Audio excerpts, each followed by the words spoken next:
Hi there, lovely. We were having a conversation in the membership group the other day about your relationship with alcohol, and the subject of triggers came up.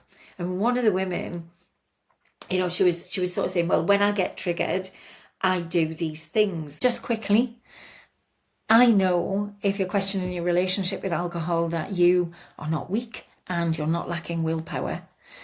There are some things, though, that I wish somebody had told me before I stopped drinking, and I've put those in a free guide in the description box below. It'll help you get the clarity you need so that you can move forward today. And they were listening to music, walking on a walking pad, pacing the house, dancing, making hot chocolate, having a bath. And I said to her, have you noticed that they're all quite physical things? It's a very physical response to having a trigger where you want alcohol. And she hadn't actually realised that that's what she was doing. And she said, well, I'm just trying different things to see what works. And eventually we had the conversation about the emotions that preceded that, because that's the stuff that really needs to be dealt with. But that idea of approaching your triggers from a physicality perspective, I think is actually really, really interesting. And nobody would ever describe me as a physical person. I'm very much a head person. And I always have been. I'm a reader and a writer, and a storyteller. So I'm very much in my head most of the time, and my problem solving happens in my head. It doesn't really happen if I go for a walk. But when we're thinking about triggers, it's a really interesting thing, isn't it, to think about it from a what can I do physically now that will make myself feel better? Now, obviously, in my community, what's the most loving thing that you can do for yourself right now is our kind of mantra within the group. Because as far as I'm concerned, if you are being loving towards yourself and you are asking yourself, what's the most loving thing I can do for myself right now, you're never going to come up with a wrong answer. And it's not likely to be alcohol either. And as we approach that question and find the answers, I'm sure if you've been thinking about giving up alcohol for some time, you've probably got some cheat sheet somewhere that gives you a list of 100 things that you can do to deal with your triggers. And one of the reasons that doing something physical to deal with your triggers, that the reasons that it works is because usually what precedes a trigger is some kind of emotion or thought that's brought you to the point of thinking about alcohol. It's usually stress, conversation, things like that. And what happens when you're feeling emotional is you get that kind of build-up of energy in the body because your shoulders go up or your stomach becomes tense and you feel like you're all kind of like fizzing because you've got this build-up of energy. So doing something physical is a great way to get that energy out of your body.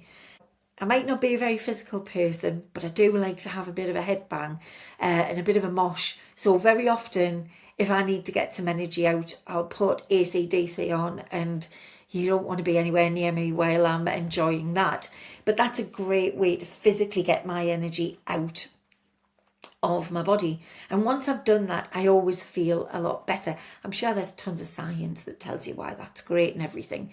But I think sometimes, because especially midlife women, when we are juggling all the things, the family, the job, the parents, the shopping, the food, the whole gamut of life as a midlife woman, then what you'll probably be doing is spending a lot of time in front of a screen. If you work in a job, there's not that many jobs where you don't end up on a screen at some point during the day.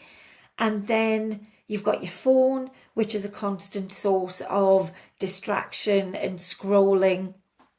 And then we've got TV, which is, plentiful because we can get stuff from everywhere all of the time.